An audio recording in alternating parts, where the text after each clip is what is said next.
सरस्वती शिक्षा संस्थान की योजनानुसार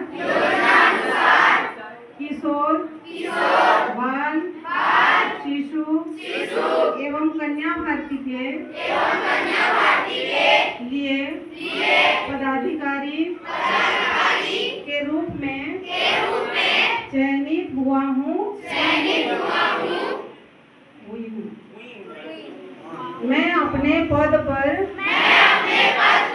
रहते हुए विद्यालयीन अनुशासन एवं समस्त नियमों का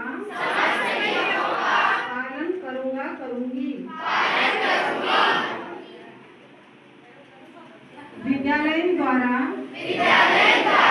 सौंपे गए कार्य को भारत माता की जय।